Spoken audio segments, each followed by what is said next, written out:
I'm Dr. Yvonne Cason, the president of Spiritual Awakenings International. Welcome, everyone. It's wonderful to have you here to our special Spiritual Awakenings International Presents event. We are delighted at how Spiritual Awakenings International has grown. We are now in 92 countries around the world. So please join in. Some people have already started. Please type it in the chat where you're joining us from today. So we have from Ottawa, Canada. I happen to be in Encinitas, California right now. We have somebody else from Toronto. Our speaker today is joining us from Scotland, from Pennsylvania. So welcome, everyone, for wherever you might be joining us from around the world. It is my great pleasure to introduce our speaker today. It's a real thrill for me, Dr. Jean MacPhail, also known as Sister Gayatrapana, a Vedantic nun. She was born and raised in Scotland. She graduated as a medical doctor from Edinburgh University in 1965 and moved to the USA in 1968 and spent her time working in the medical profession, including at Harvard University. In her mid-30s, she decided to become a Vedantic nun, living and studying at ashrams in New York, San Francisco, and Los Angeles. Jean left formal monasticism after 40 years and moved back to Scotland in 2017, where she enrolled in academia. So it is my great pleasure to introduce Jean MacPhail. I'm very grateful to Dr. Cason to give us this kind of opportunity. I'm not going to talk a lot now. I'm going to tell you my story and see what you think about it afterwards. That's what I'm really interested in. My title is 420-Year Cycles of Noetic Experience. These are the 20-year cycles. I'm going to have to, this meeting is being, okay, I did it myself. Okay, so these are the 20-year cycles. They're just normal cycles. Cycle 1 is childhood, and the issues of physical stability and security are most prominent. In the second cycle, young adulthood, the issues of self-esteem, conviction about one's validity, and self-confidence in love. Cycle 3 is a mature adult, intellectual discernment, the ability to get through the principle behind the events and outcomes of one's ongoing life. And old age, intuitive ability to see all of the previous stages as an evolutionary progression, as well as the ability to evolve by bringing my more evolved insights to bear on earlier issues. The sequence of events is not all on the same horizontal plane. What is happening is that the progression of cycles is actually moving perception or consciousness vertically towards a different level, as happens in a helix. So this might be cycle 1, 2, 3, 4. These experiences take you deeper and deeper. Another thing about the cycles is that they exhibit 4 quarters, 1, 2, 3, 4, which are more or less defined by the sequence of events in the cycle. Within each cycle, there is a succession of events which occur in the same sequence over 80 years or 4 complete cycles. An awful lot of my thing is disappearing here. Okay, this is the person. In each cycle, there's one person who dominates. Like the first one's my mother, which is a no-brainer. The first thing is a premonitory dream, which comes about the 4th year. This is collapse. This whole thing collapses after 5 years. But then a spiritual friend comes along who really is a great spiritual person and backs me up to the hilt. And here, this is a funny thing that happens when I get into the feel of my spiritual friend. I begin to grow, I begin to achieve things, but at the same time, I'm mercilessly attacked from the rear. This always comes together. And it kind of lead into my major paranormal event, which is what we're all really interested in. And after the paranormal event, exactly 2 years later, I cannot believe the consistency of this thing. It's making me all spooked out, and I'm dying to meet somebody else who's experienced this. 2 years later, I have an excess in an exam or a medal or some kind of big event. And all of this makes me start working out a new goal in my life, which of course immediately meets with opposition. But I work through and I move to the next cycle. So starting in on childhood, okay, the person who was my mother was the person. Well, that's me as a 4-year-old. I'm an absolutely miserable, poor wee soul, and that's the way I was. And you'll find out in a minute why. My mother was the person. My mother was my only companion during the first 6 years of my life, as we were living in the boonies to protect us from German bombing during World War II. My father was a medic in the British Army as it invaded Germany, so I very seldom saw him. My mother was trained as a superintendent of kindergartens and believed that children should be trained to focus and concentrate on their own experiences, not stuffed with others' ideas. This resulted in my marching for all practical purposes and in perpetuity to the tune of my own drummer. She was by nature a happy person. But after 4 years, I could feel that there was a great sorrow in her life, and anxiety began to grow in my mind, though at that age I could not have understood why. At this juncture, I had a premonitory dream that gave me comfort and ability to face whatever would happen. I met a beautiful young man of Mediterranean appearance, whose large brown eyes were looking at me with great affection and trust. Oh, that was my mother. Okay, that was the beautiful young man that I saw.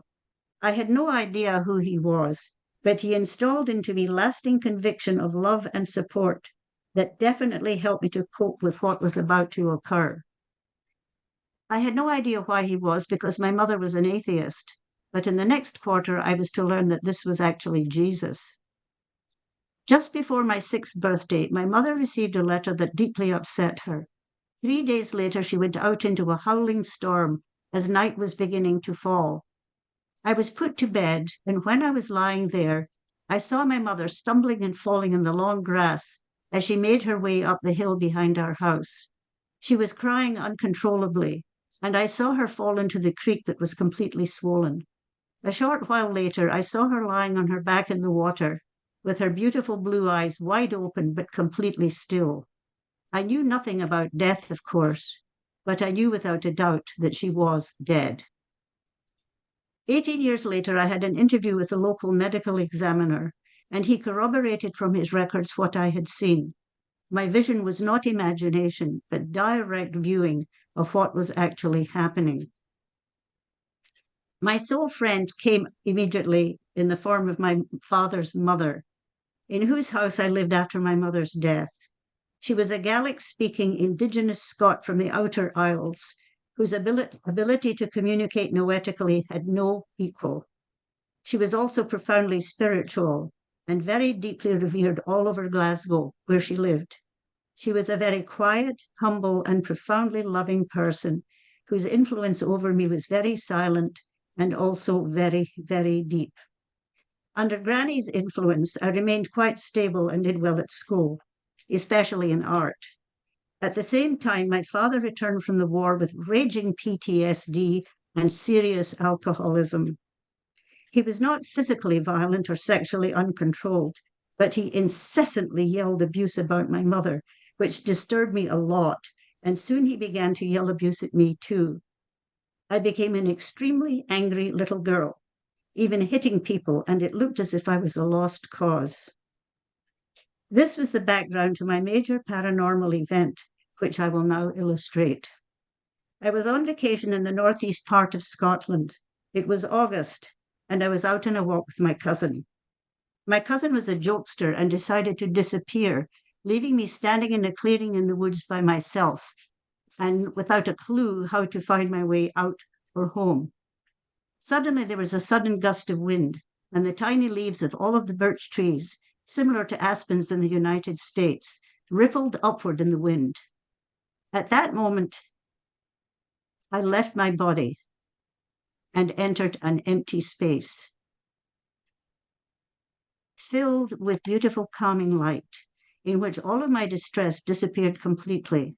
I felt totally supported and loved. What was most prominent was the profound sense of meaning that I experienced.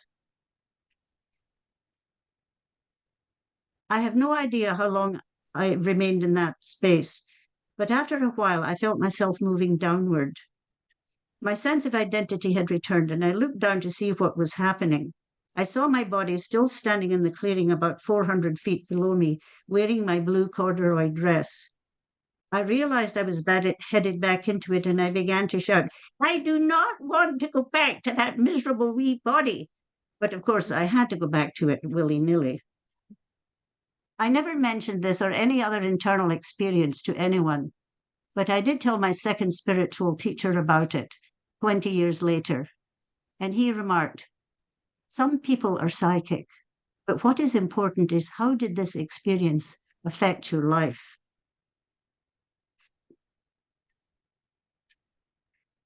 I went home and gave it thought. It all came back to me. After that experience, my anger and tendency to violence was gone. I was able to bear my father's outbursts and to distance myself from him. I was in charge of my life now and able to function normally at home, at school, and with my family at age 10. I was a much happier wee camper than I was before the experience. This was the first example I had of how healing these experiences are. This was a particularly major one, because as I can now see as clear as day, a taproot started to go down into my psyche that has helped me to withstand all of the other traumas I've had to go through. Much later, I regarded this as an accession of my own inner consciousness, the loving consciousness that was apparently destroyed in my parents, but now fortified by my granny, had come forward from within myself and changed absolutely everything. And having had experienced it there so strongly and reliably, it became a permanent part of myself and radically minimized any need to change to rely on others, with or without their consent. 2 years after my epiphany, I had to face a draconian exam. My family were very concerned at my having to face this exam so close to all I had gone through, but I emerged at the top without too much trouble. I had settled down to a level of confidence that I ascribed to having had the Noetic experience. At 15, I had to decide whether to go with science or humanities stream. I decided that what I most valued from the experience with my grandmother and would like to develop is the ability to heal. With my clunky understanding at the time, I thought that this indicated that I should become a medical doctor. When my father refused to fund me, my family came forward to support my entry into medical school. At the turn of the cycle, I was in Edinburgh Medical School and hard at work. And now we move on to the second one, young adulthood cycle. The person who dominated the first part of cycle 1 was my father. Although he had rejected me in so many ways, some of them quite brutal, I still felt that he was my father, and I wanted to build a positive relationship with him. To that end, I cooked up a plot of showing up without any prior notice on his doorstep in Leeds, England, where he lived at the time. He received me with the utmost joy and affection, qualities I had never seen in him as a child. I began to hope that we could stabilize into a normal father-daughter relationship. The following year, I repeated the experiment with the same results. I began to have faith that all would be well, but for some reason, as I planned the third visit, I began to have some uneasiness and anxiety, similar to what I had felt before the horrendous upshot with my mother. As with what had happened at the same juncture with my mother, I had a very empowering dream. I was walking in the mountains in total darkness. when I noticed a very powerful light shining in the valley below. I was curious to see what it meant and began to come down towards the valley. As I did so, I saw millions of people standing on the mountain, peacefully gazing at the light below. When I reached my destination, I saw a beautiful young man seated in deep meditation, which was clearly the object of the attention of the millions of people. I stood there, gazing at his exquisite face. Suddenly, without moving, he opened his eyes and looked directly into mine. I was completely filled with light and a sense of profound meaning and inner strength. I then woke up intuitively feeling that this encounter was what was going to get me through what I was more and more fearing would be a nasty meltdown with my father. At the time, I had no idea who this glorious archetype was, but later realized it was Buddha. Like Jesus, the first dream archetype, Buddha simply arrived on the scene at my time of need and gave me the strength to move forward into whatever it was going to be. How it was to work out soon was made clear. Arriving at my father's house, my stepmother was then in residence, and the whole scenario was quite different from before. She and I were best friends. Just a minute. But my father always wanted to stir up trouble when she was there. One evening, he went right back into the yelling abuse about my mother and me, to the total dismay of my stepmother and myself. By this time, I was a senior medical student, not a terrified kid threatened by my father. Dad, don't let's go back to all of that old stuff. We're living in a different place now. But all that did was to make his shouting worse and worse and worse. Suddenly, totally out with my own thinking, I moved into a space I had never experienced before. I felt a powerful rush of energy going up my spine and into my head, where it radiated out throughout the room and beyond. This was the first kundalini experience of my life, though I had never heard about such a thing. I was aware of raising my right arm and pointing to my father, and rather shocked to hear myself stating, "You are saying all of this because you are guilty. You were guilty of my mother's death." I was absolutely shocked. I had had some thoughts such as this float through my mind over the years, but I had never, ever formulated them so specifically and openly, or given them any serious attention. But the real shock was when I emerged from what we call a dwam in Scotland. My father had curled up in the fetal position in his easy chair and was whimpering like a terrified puppy or a small child. I nearly passed out with horror. But at the same time, the goddess behind this horrible incident was saying to me very calmly, "This proves you are right." My stepmother came forward and scolded my father for his behavior. She took me to the kitchen where she prepared a supper to end all suppers and sought my forgiveness for having believed my father's endless denigrations of me as a hysterical bitch. It was pretty tough with my father. That was my last direct contact with my father and stepmother. He refused to have anything to do with me, and she had to go along with him. As I have mentioned, immediately after the dreadful explosion that occurred at the end of the first quarter of each cycle, a beautiful soul comes into my life more or less immediately and brings healing to my soul. In this horrible event, my stepmother's presence was a gift of the gods. This cycle is a bit different from the others in that while bringing my stepmother right to my side at the very instant of the explosion, about 4 years later, I also met a spiritual teacher who opened up my understanding and armed me to face all manner of direct attacks and explosions that I still had to. In the intervening years, I faced dreadful darkness. I was finding that medicine as I had taught it had very little to do with healing. It was about patching up bodies to go out and continue to abuse themselves over and over again. Earlier, when I was 21 years old, I had discovered the Indian spiritual classic, the Bhagavad Gita. It had totally inspired me, and I all but memorized it completely. What particularly appealed to me was the idea of the Sthita Prajna, or person of steady wisdom, who had transcended all human limitations entirely and was, in whatever path of yoga he or she followed, a steady, unfailing light and guide to all who encountered him or her. Whacking my way through clinical medicine and its total disinterest in the inner life of the patients, and in Bedford Stuyvesant, dealing in the emergency room with the mafia and their customers, beaten to an unrecognizable jelly, I was abandoning any notion of human validity whatsoever. Needless to say, I was falling into a deep depression. My faith in the Gita was running down the drain. I thought it was nothing but a lot of malarkey, that the notion of a stita prajna was nothing but a hoax or a piece of pure nonsense. At the very nadir of my life, a friend convinced me to go and hear what an Indian Swami on West 31st Street had to say. On Sunday, January 2nd, 1969, I went to the service and saw an elderly, slender,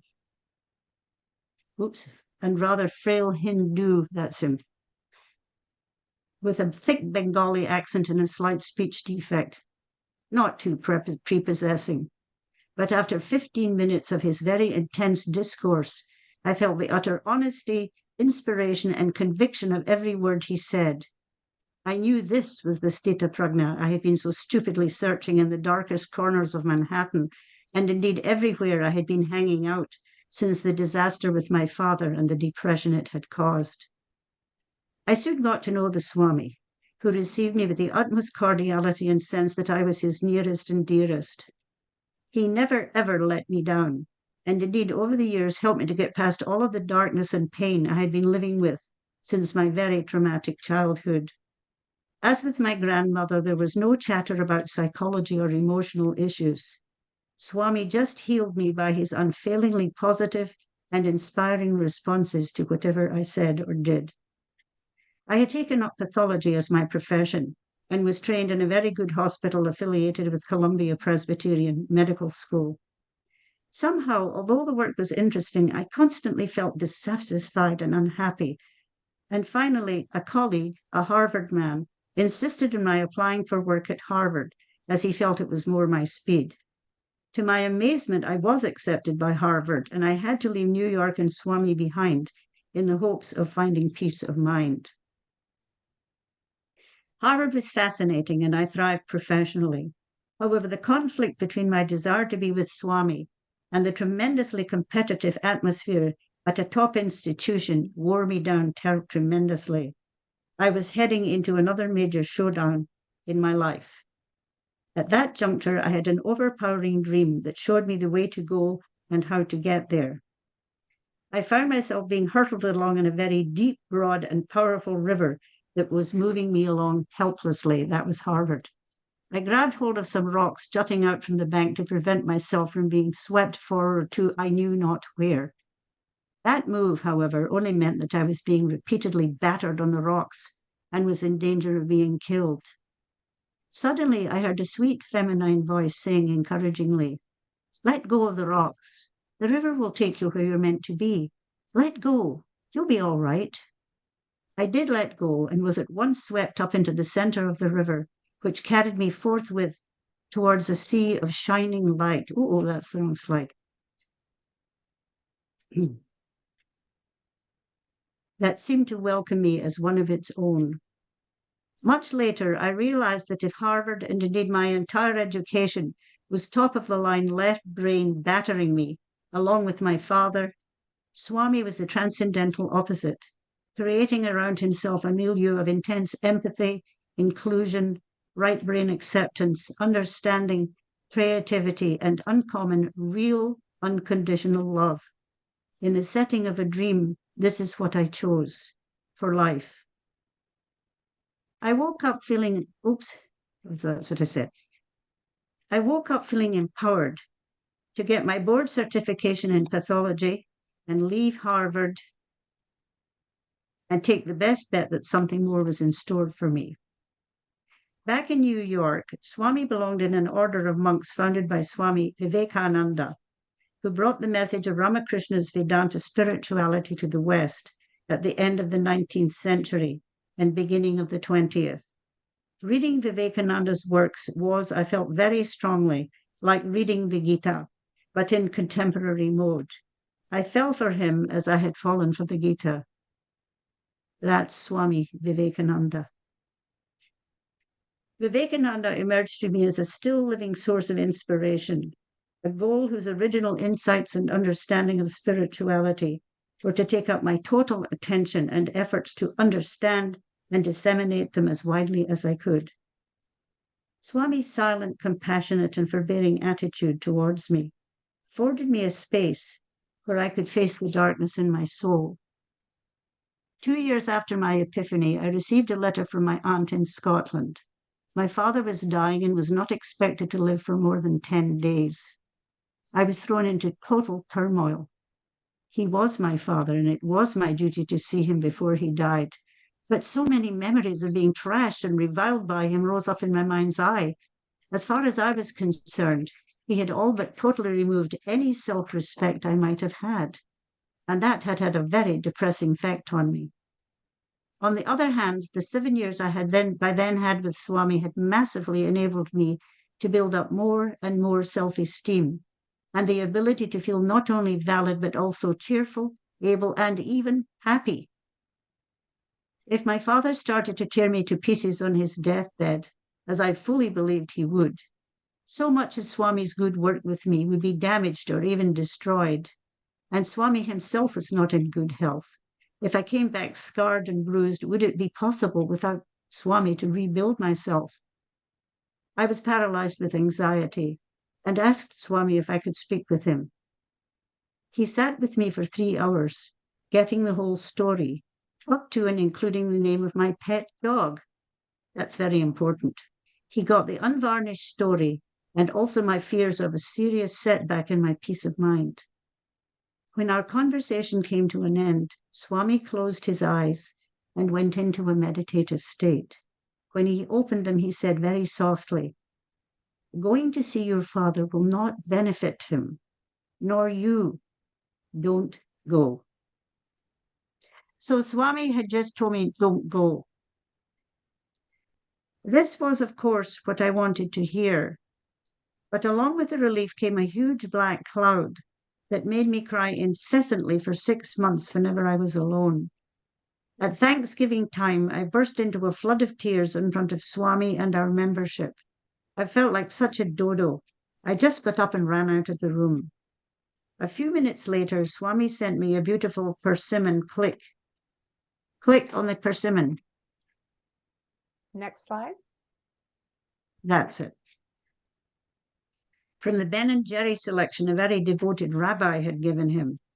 When I saw it shining in its gorgeous perfection, my heart expanded and I felt all of my darkness and pain melt away completely.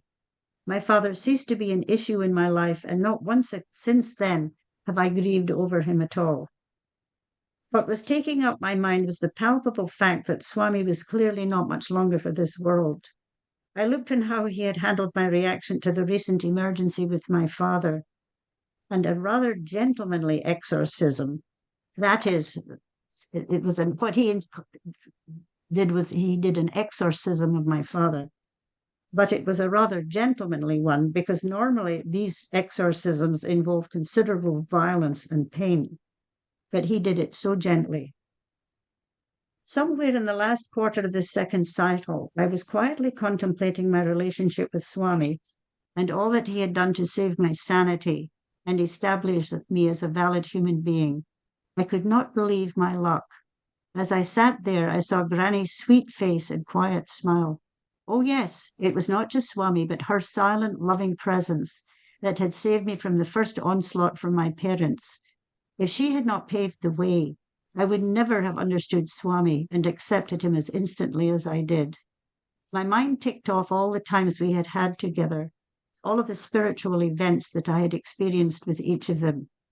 It was the same series in the 2 cycles, apparently a repeating pattern, and therefore this was a second cycle.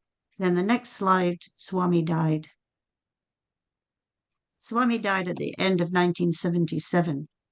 I had not been working for 5 years, and now I had to decide what to do with myself as I only had $500 to my name. Return to Harvard, which was still asking me to come back, I had left Harvard because it did not even qualify as an environment where healing took place. After the major healing I had experienced with Swami, it seemed that my best bet was to go through the monastic training he had gone through, though, of course, in my case, at a much less elevated height. The order had convents in California where theoretically I could go. I consulted with the Swami in Boston, who knew me very well. He enthusiastically encouraged me to go, warning me only that there were Swamis now who did not support Vivekananda.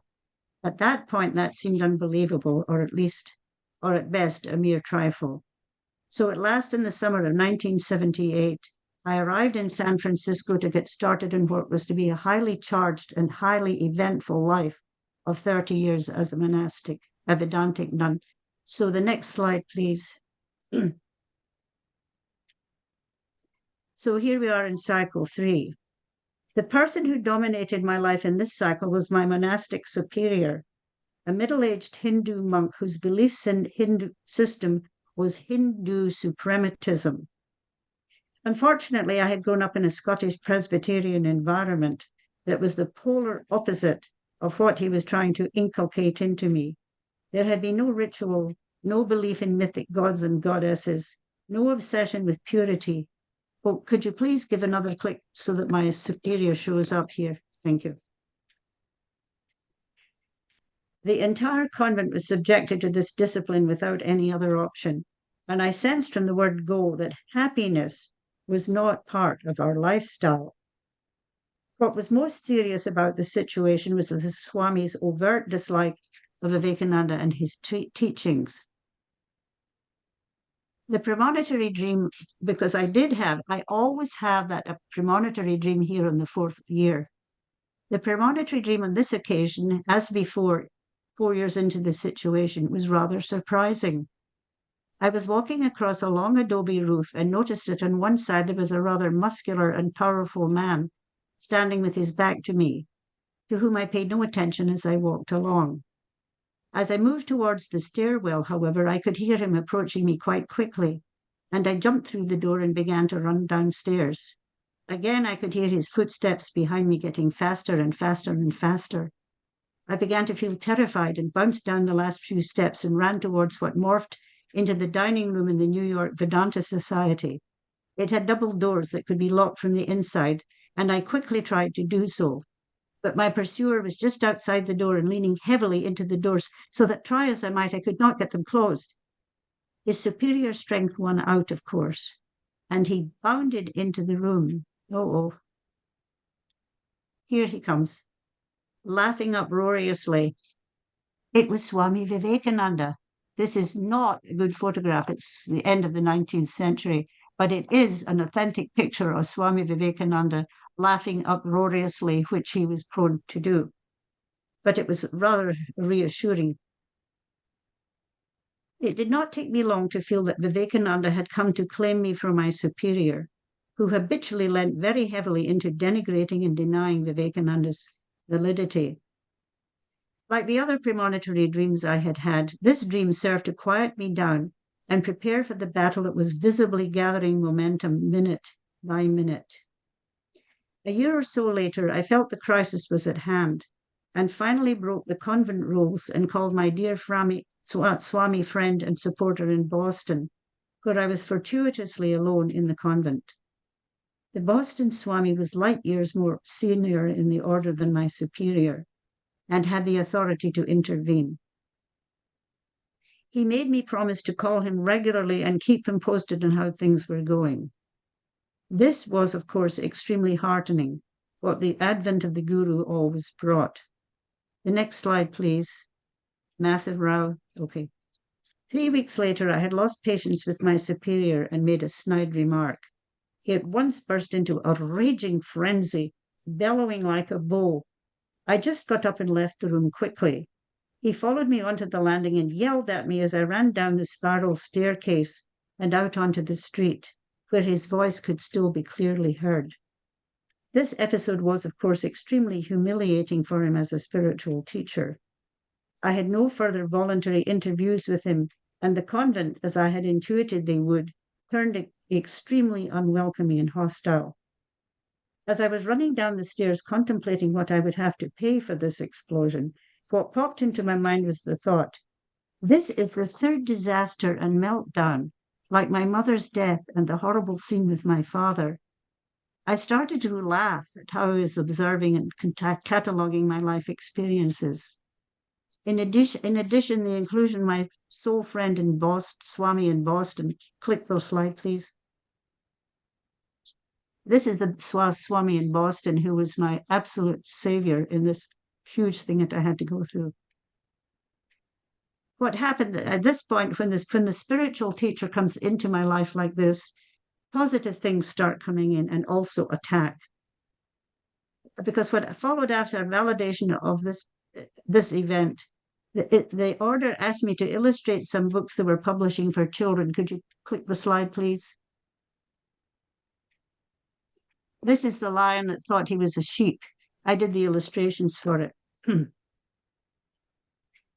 I also at that time received my first vows of celibacy, an important first step in my monastic life. It was important because I received as my interim monastic name the word prajna, meaning greater knowledge. Consulting the Sanskrit English concordance, I learned it was the third level of consciousness in a pattern of 4 steps, or chatushpad to the Atman. The Atman is the inner self at the very depth of your being. This idea of different steps were put forward by the great non-dual thinkers of the 7th to 8th century CE. This insight helped me immensely in the work I was doing to present a systematic account of Vivekananda's training by his spiritual teacher, Sri Ramakrishna. This creative and exciting work no doubt worked as an anesthetic, for I was largely unaware of the massive, and I think there's a click there, hostility that was building around me in the convent. Yeah, but it was having its effect, as similar hostility did in the 2 previous cycles. And exactly at the 10th year of the cycle, I had yet another major noetic experience. And click, please.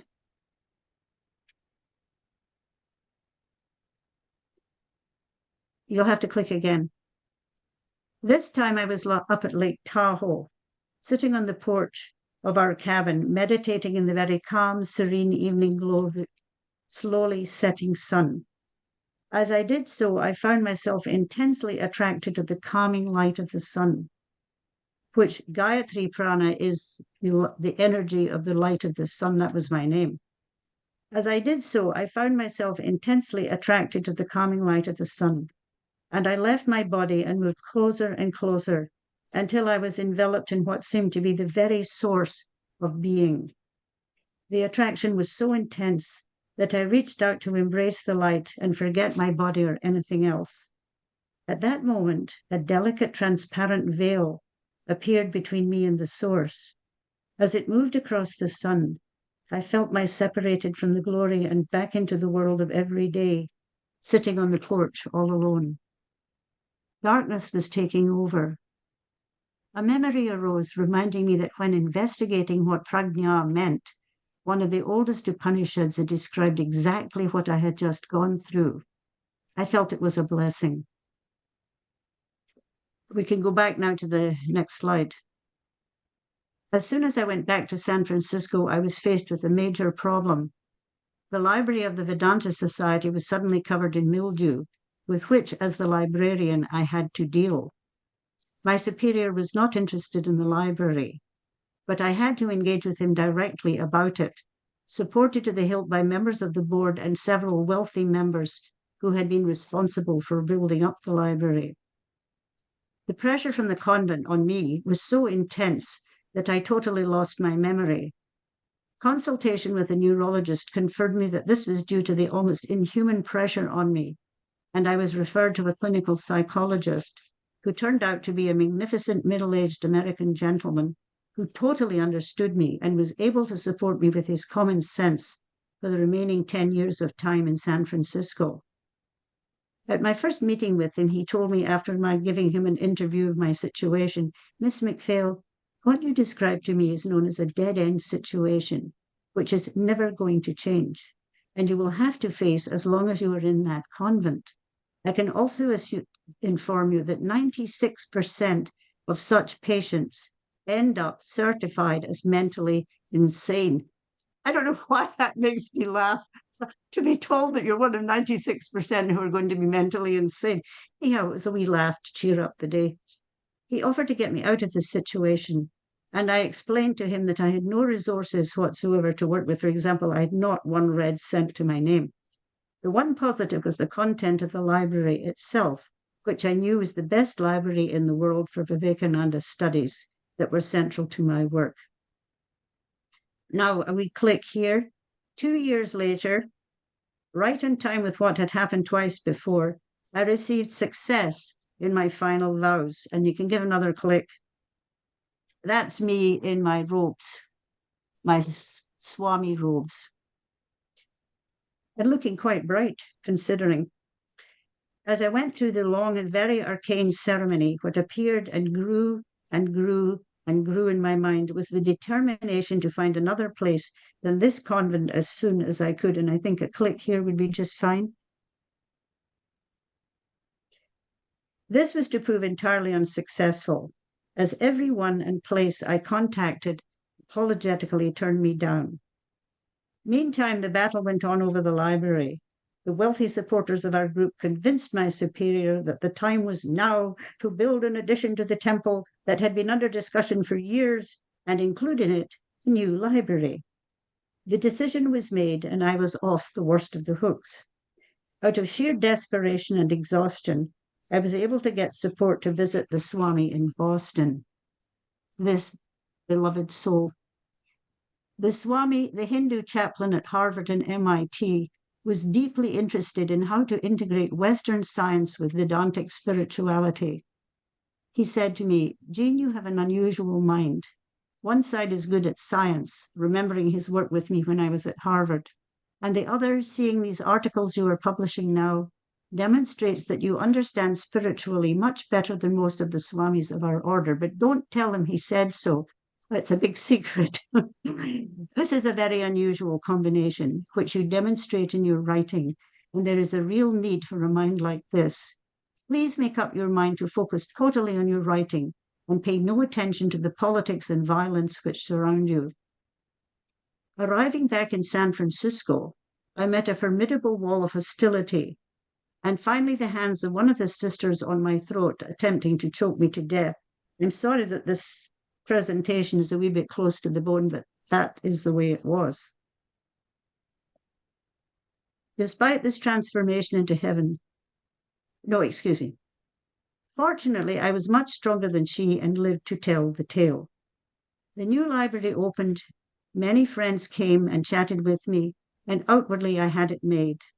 2 PhD physicist mathematicians became regulars and helped me immensely in working up my articles to a coherent whole in the form of a matricial model of consciousness. Despite these transformations into heaven, I began to obsess on whether I was really as capable as the Boston Swami and my 2 new friends believed. Self-doubt began to take me over, especially as the persecution in the convent and from the Swami just went on and on and on. There seems to be a click indicated here. I finally decided on a vision quest in our 2,000-acre property in the country. This event occurred at the time in the cycle what usually was one of calming down and an integration, but what I was to go through then was definitely intensely stressful, resulting in quite an adventure. It was Thanksgiving during an El Nino. After a party lunch out there, I took advantage of our tradition of a leisurely walk to skedaddle by myself on the long-awaited quest. The joy of walking in the sun and the trust I had in what I was doing put me into a kind of waking dream, where I took the path I was following for granted. About an hour later, I suddenly realized I had taken a wrong turning and that it was beginning to get dark. I think there's another click. I had entered a vast canyon. Yeah, this is a big click. Could you click the next slide, please? Through which a creek was running. It would be dangerous for me to start finding out where I was in the rapidly increasing darkness, and I decided to spend the night where I was. I briefly contemplated the fact that there was a high probability of an encounter if I was perceived by the many mountain lions that were living in large numbers up in that area. I got under a small bush by the creek, curled myself up to a ball, and tried to remain calm. It had become penetratingly cold, and try as I might, I could only shudder with terrifying intensity. I realized this would kill me if I had to do it all night, but I nevertheless started to relax, and as I did so, I was overwhelmed by the experience that it was not I who was gasping to breathe. Please, the next slide, please. But the cosmos that was breathing me. Yes, that should have come slowly. That's such a mesmerizing image anyhow. This was immediately followed by deep sleep for 14 hours until daybreak, when I immediately got up and figured out that in view of the impenetrable brush underfoot, my best bet was to follow the creek, which was running downhill and towards the west, where I knew I could get my bearings. I trudged in the creek for nigh on 8 hours without sighting anybody or anything that could help me. But as the sun was going down towards this horizon, I realized that if I did not meet people very soon, my goose was cooked. I said to Vivekananda very animatedly, am I or am I not to stand up to the bullies, including my superior, in devoting my time to writing? No answer. Okay, put it this way, and the only way I could put it. If I don't meet anyone before the sun sets, I'm done for. If I do meet people, you are saying yes. A no-brainer, but it made some sense at the time. I turned the next bend to the next bend in the creek. I saw a stone bridge in front of me and 5 or so husky young men standing on it. Hello, weakly, can you help me? I'm terribly lost and I cannot find my way out. Quavery voice and all. This was one of the many search and rescue teams who had been looking for me all day. The lads crowded to the edge of the bridge. Hey, said one of them, that's the woman who's been on TV all day. The next slide, please. Next slide. I just cringed with embarrassment. But the boys were immediately on the bank and pulled me out of the creek, as my legs had no more strength to hold me up. No, that's not what I need. I need the boys. Please go back. Yeah, that's it. No. Yeah, this is one. This is them pulling, and these are not my clothes. I was so soaking wet and frozen. The boys took off. You know, I had one guy's jacket, another pair of trousers, and that hat stuck in the top of my face. It was very, very informal. Anyhow, they got me into the van and whisked me off to the local hospital. There, the local sheriff and his posse came to see me. He said, you do know, don't you, that nobody who goes into that canyon ever comes out alive. How did you manage to survive? Well, I'm a medical doctor. To pot with medical doctors. How many of them have died in there? They panic and run about and die. Well, I kind of realized that was the problem. Before I took any step in that thick underbrush, I felt it with my walking stick to be sure it was safe. I think that saved me. The sheriff contemplated me for a moment and he said, you sure are some dame, and stomped out. Thank you. A cheery voice in my head hollered, hey, I'm the wild woman of the West. Yippee! Oh, whoopee-doo! I felt so empowered. And then next slide, please. That sense of empowerment was never to leave me. This is a picture of this. It's not a good picture, but it's got this expression in my face. This is me in Edinburgh having lunch with my family and telling them about this event that I had, and they were practically falling under the table. They were so horrified. But I was as bright as a button because I felt so empowered. It's one of the good laughs I had in my life. Okay, this sense of empowerment was never to leave me. On my return to the convent, the sisters were subdued, and from then on there were no more insults, deprivations, or physical attacks. Next slide, please.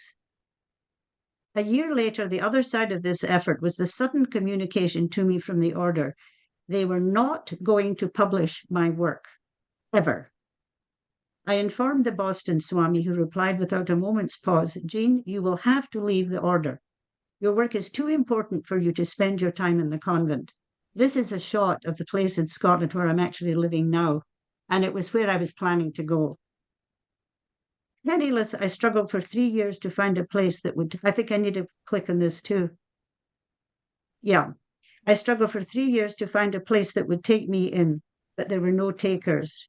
On the urging of a friend, I finally made contact with my family in Scotland. My friend bankrolled a trip over there, which was a major turning point.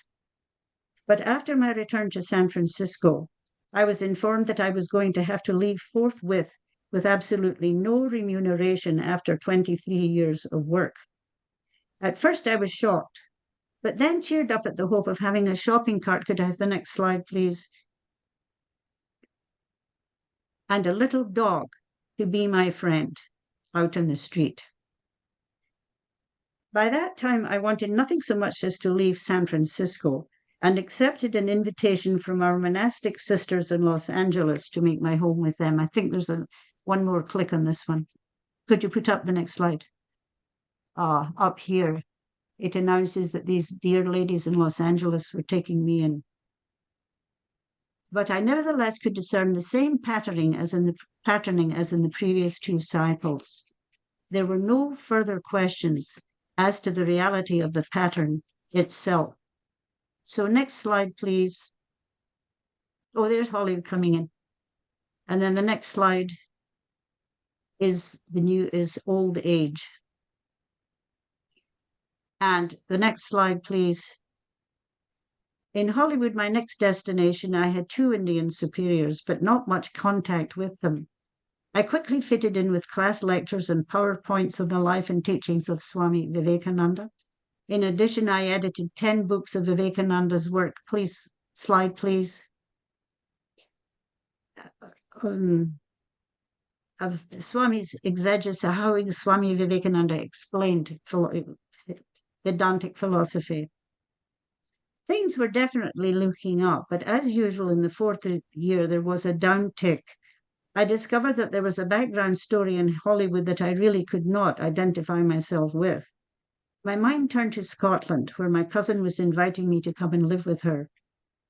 In the previous 3 years, I had gone to Scotland to visit my cousin, who took me to the island of Iona, the shrine of the 6th century saint Columcille, whom I regard as a spiritual father of Scotland. And could you give us a wee click for Columcille, please? Next slide, please. This is the Celtic monk of the 6th century. They had their hair cut this way and they wore white woolen robes. And I'll give you a quickie on him.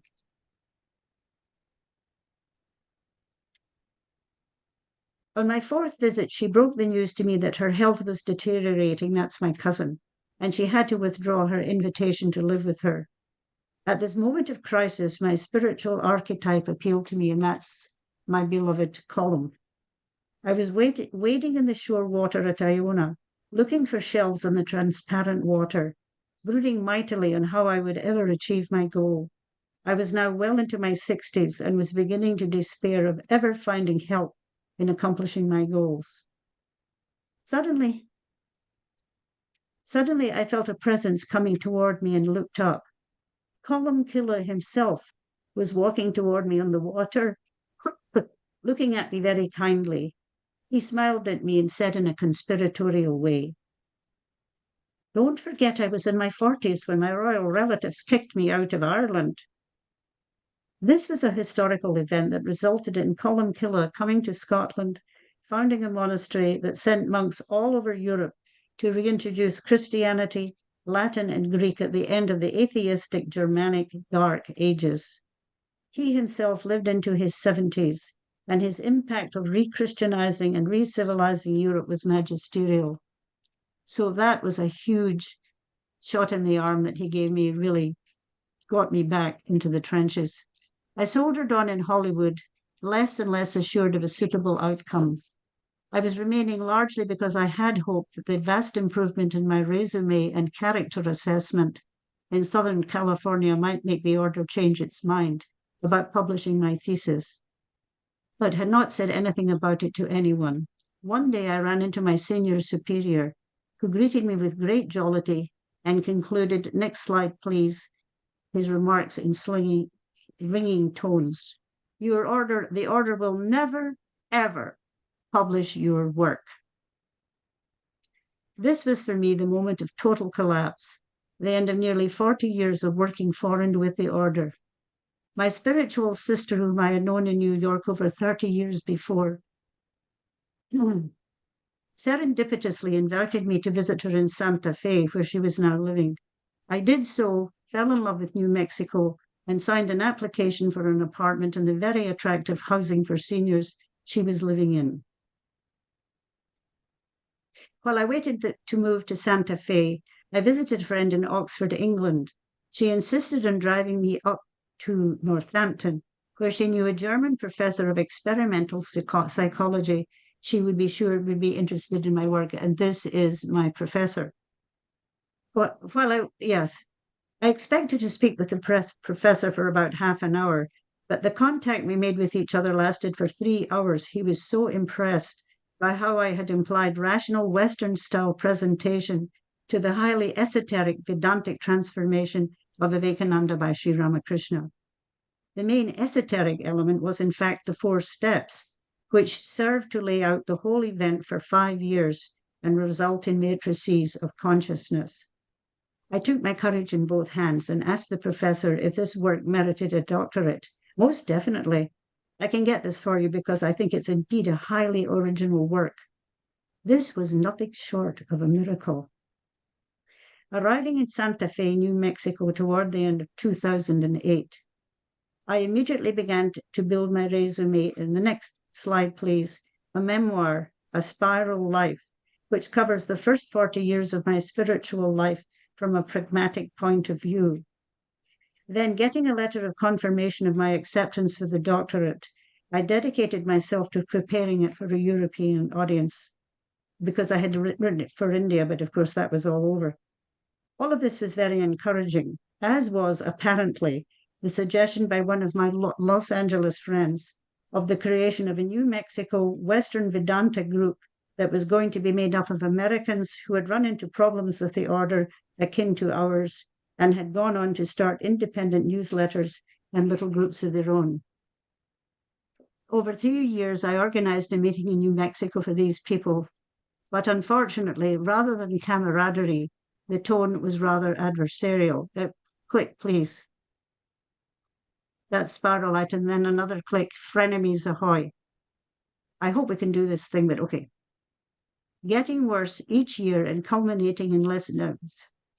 The relationship with these people got worse every year and culminated in a more or less kangaroo court where they went all out to demean and denounce me in the strongest terms. I was totally stunned and unable to say a word. What was needed and almost overdue was a major paranormal event, and that's what we did, and I don't know if we can do it with me. Anyhow, the next slide, please. I was deeply depressed, and as I lay there totally still, that's supposed to be black, I could hear my heartbeats and my pulse. In a minute, things will begin to happen. They were getting slower and slower and fainter and fainter. I felt this was the early stages of death and rather welcomed it. At last I might get some rest. I just patiently waited for the end to come and move me on. As I waited, I suddenly noticed a tiny point of iridescent white light whirling round in the dark emptiness that used to be my heart. I've not heard of this before, I thought. This must be a seldom quoted aspect of the death process. I was looked again, and this is, you'll have to hit this hard. I looked again and was amazed to see that my heart, please hit the slide. Again, you've got to keep hacking. Move it fast. Quickly. Move it. It's got to go really fast. I managed to get that to operate automatically, but it was massive. these little dots of light just in those big swathes, just swirling and swirling and swirling. I mean, don't ask me what it means, but it was pretty impressive. So I'll just give you it in words. I looked again and was amazed that my heart was totally filled with millions of the same points of light, all whirling around. Not only that, they were surging to my head, to my hands and feet, from which they were pouring out into the dark night. Before I could take a breath, the whole room was filled with millions of points of light, going out through the roof and lighting up the night. I lost any consciousness of my body and was carried forward all over Santa Fe, New Mexico, the USA, the world, and out into the night sky towards the moon, the sun, the planets, endlessly carried forward by the surging mass of infinite points of whirling white light, which finally condensed into a pure spiritual form that connected me with the wonderful meaning these massive experiences always did. Next slide, please. Suddenly, I found myself sitting in a comfortable chair by a window with no sign of light points at all. Everything seemed normal, and I wondered out loud where I was. Some friendly voice informed me, "You have gone through the entire cosmos, and now you are extra cosmic." I have no capacity to understand. Next slide, please. What that meant. But when I pulled the curtain on the window to one side, I could see the massive never ending of the swirling lights outside. I decided to settle for extra cosmic, though I had not a clue what it meant. I just rolled over and went blissfully to sleep. When I woke up, next slide, please. When I woke up the following morning, I had not the faintest idea of what the experience during the night meant. But I did know beyond a shadow of doubt that one, I was having nothing whatsoever more to do with that group of people who were affiliated ultimately with the order. Number two, my one and only focus was the manuscript of my doctoral submission, which still needed more work. And three, I was going to return to Scotland as soon as my doctoral thesis was a fait accompli. And if possible, I had found people interested in it and willing to engage with me over its content. There seems to be another click here. No, oh yes, I'll go back to this.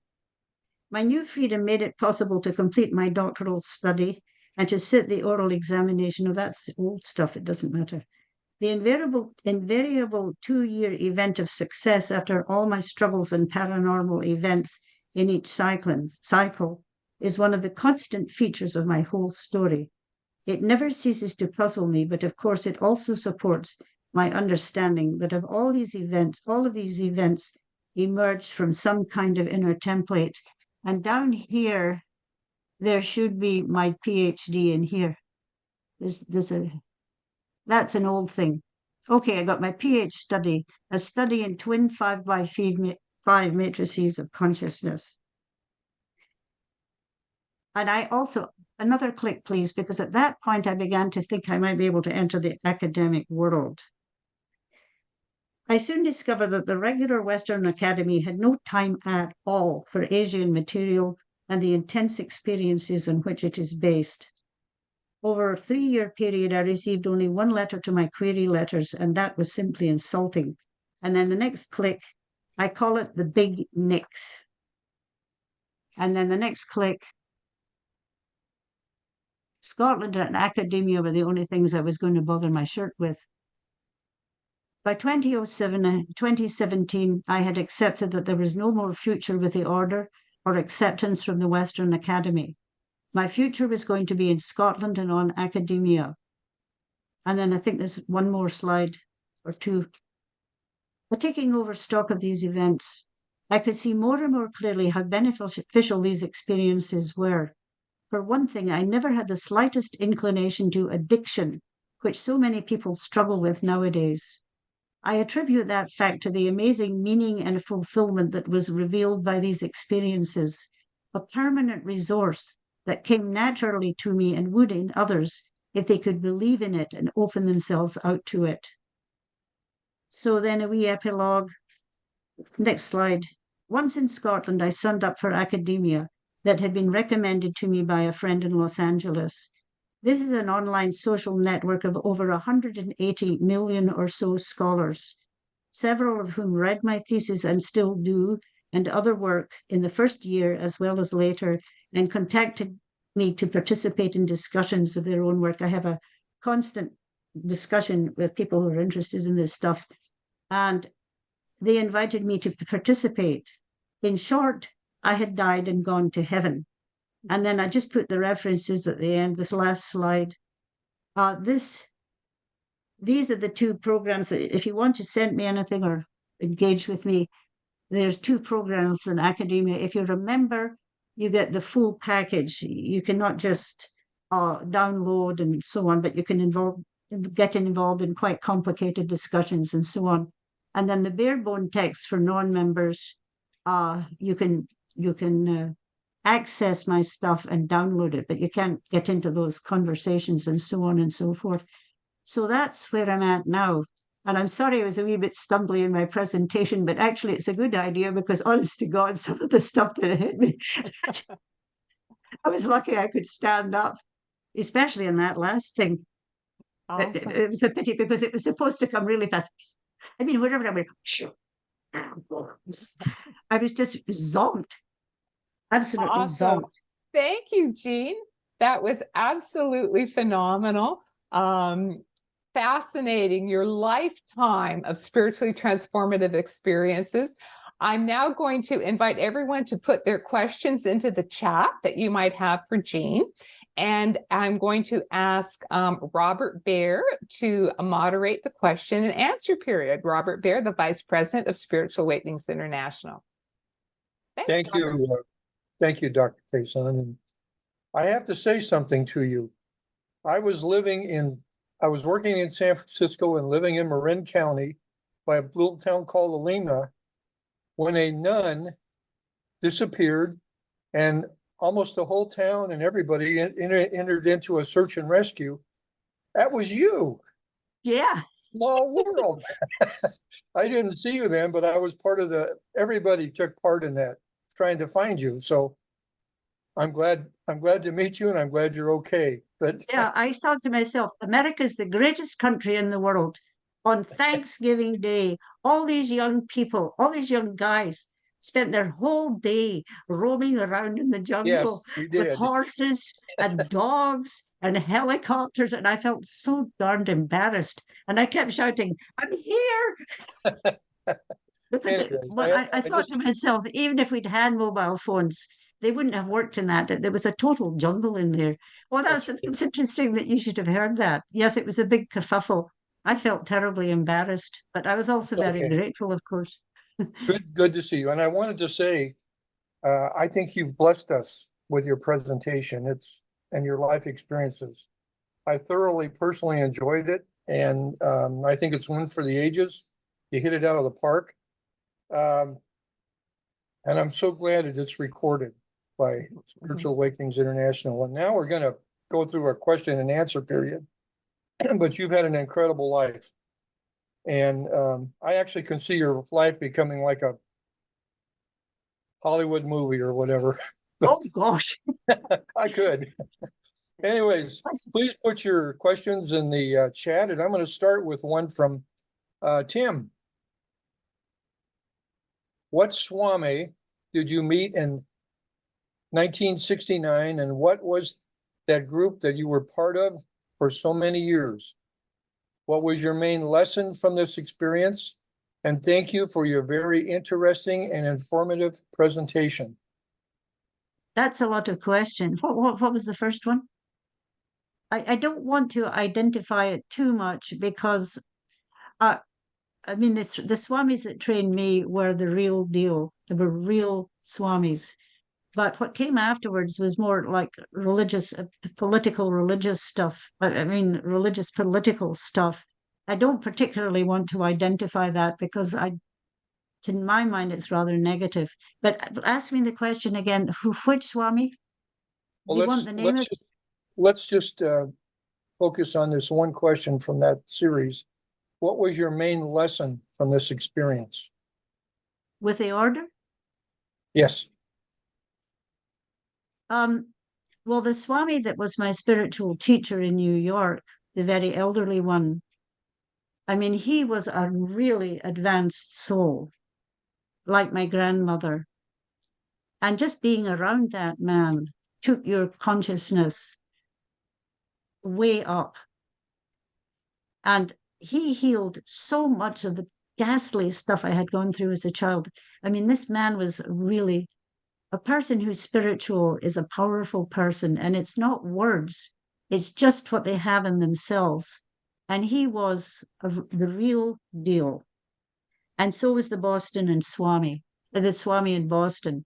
Um, he, of course, was in Boston, and most of his membership were, uh, scholars from Harvard. I mean, it was a very intellectual group of people, but he was able to keep, it wasn't like shoving stuff down our throats. It was giving us stuff to live on, and select for ourselves. Those two Swamis were what that organization was like in its beginning.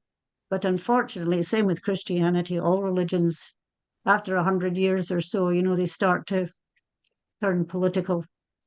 So those two Swamis, the Swami in New York was Swami Pavitrananda, was his name.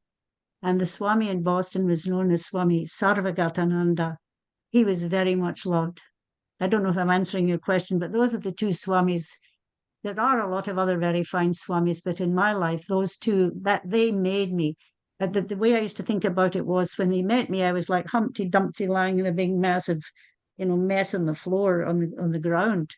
And by the time those two Swamis were finished with me, they'd put me back together again. I mean, they really, really did. So, I mean, they were great spiritual beings as far as I'm concerned. Well, we have another question. It's from Janice. How exactly was your father exorcised from your life? Example, rabbi and fruit. Can we replicate it for ourselves? And did you ever have dreams of your father afterwards? Ask me the questions again, and I'll answer them one by one. Okay. How exactly was your father exorcised from your life? I never thought of him again. I just stopped thinking about him and spending any time agonizing over him because I realized it was never going to go anywhere. Thank you. That simple. And the next question, can we replicate it for ourselves? Exorcisms are always done by, in the Roman Catholic Church, they do exorcisms even now. It has to be done by another person. I don't think you can exorcise yourself. It's the greater power of the external person is kind of dragging you up because I was so trapped in my father, I could not get his brutality out of my mind. But when Swami was finished with me, I never gave Swami a thought, and I never have since, except to maybe say a wee prayer for his soul because I don't think he was very happy. And I didn't make him happy because I didn't go to his deathbed. And what was frightfully embarrassing was I got his obituary from up in the Highlands. Our family were Highland people. One of the Highland obituary, he wrote an obituary, and his entire obituary was him burbling about me in Harvard. And I thought, how ironical, because he was the one that wouldn't even let me go to medical school, far less go to Harvard. So anyhow, every once in a while, I myself had PTSD for 20 years after that woman tried to kill me.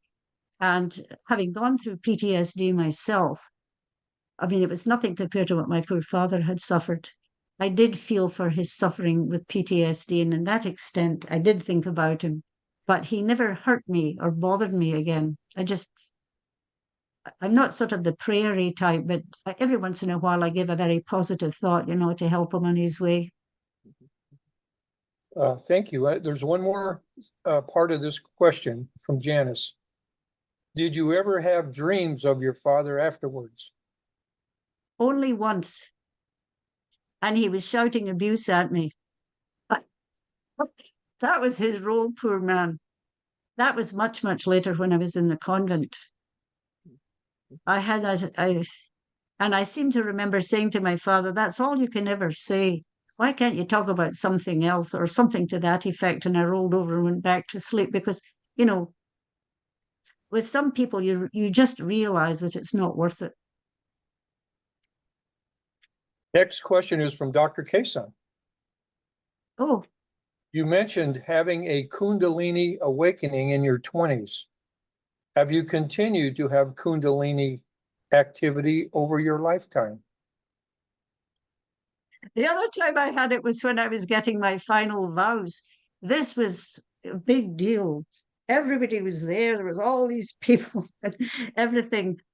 And my superior had pushed, put me, he twisted the whole thing. It wasn't just me, there was two other sisters. He kind of refused to let us have the names that we wanted and la la la and whatever. He tried to make it as nasty as possible. And when the dear old Swami that was giving us our names told me my name, Gayatri Prana, it's a lovely name, but it's nowhere near what I would have wanted. Of course, we're not supposed to want, but I did. I was so angry sitting there in those robes and all these potentates from all over the world. I mean, it was a big deal. All those swamis and me there, and off I went. And they were all shouting at me, repeat your name, repeat your name. This dear old Swami that was giving me my name. I couldn't speak. I was away up there, flittering around with the kundalini. It was embarrassing because there was hundreds of all these potentates sitting up there.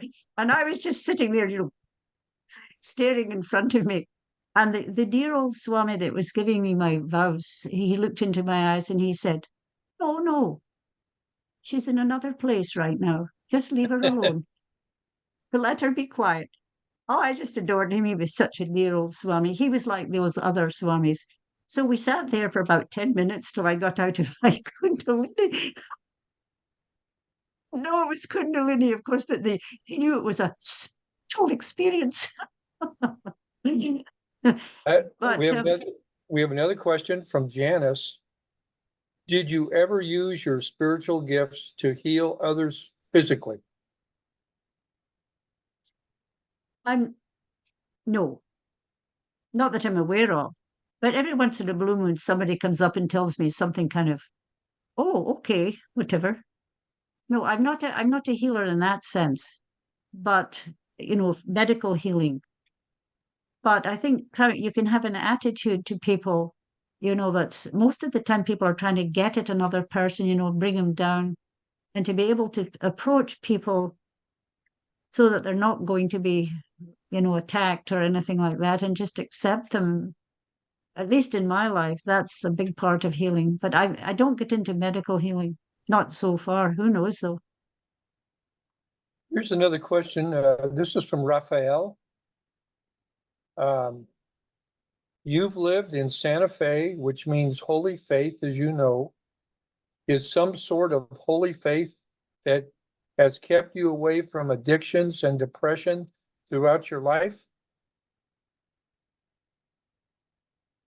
I've never thought of myself as a religious person.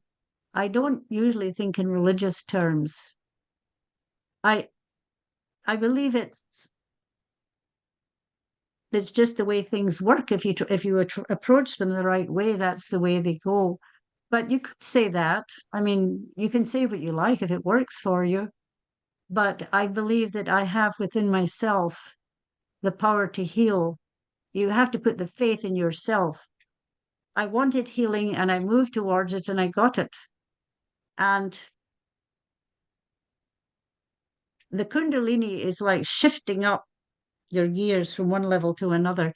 I've always felt that these were just levels of consciousness that I'm very interested in, and how you access those levels of consciousness, because the deeper you go, the more inclusive, everything becomes more and more part of the whole. So I don't usually use religious terminology.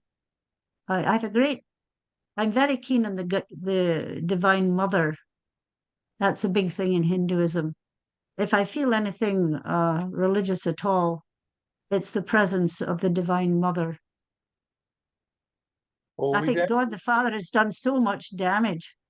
I mean, it's high time we gave Mother a wee chance, Yeah. but it's not a major part of my belief. I think all of us are constructed to be able to have these experiences. It's a question of knowing that you have, of believing that you have, and doing something about it, because it doesn't just come down from on high. You got to do the work, which I did in the convent. Well, we've actually run out of time. I want to thank Ken Bell. He put the links to your work in the chat. So you had several comments about how great your presentation was. They're all in the chat also. And I'm going to turn this back over to Dr. Cason. Thank you, Dr. MacPhail. You just did a great job. Thank you. Well, thank you. I'm glad to share it, and I hope it does some people some good. It's just you've got it in you. We all have it in you. You just got to be aware of that and work. That's what I believe. Thank you, Jean. Thank you, Jean, for an absolutely fabulous presentation. We'll see if we can get me on the speaker spotlight. There I am. It was absolutely fascinating. I really appreciate you sharing your lifetime of spiritually transformative experiences, and interesting, the pattern of cycles. Fascinating.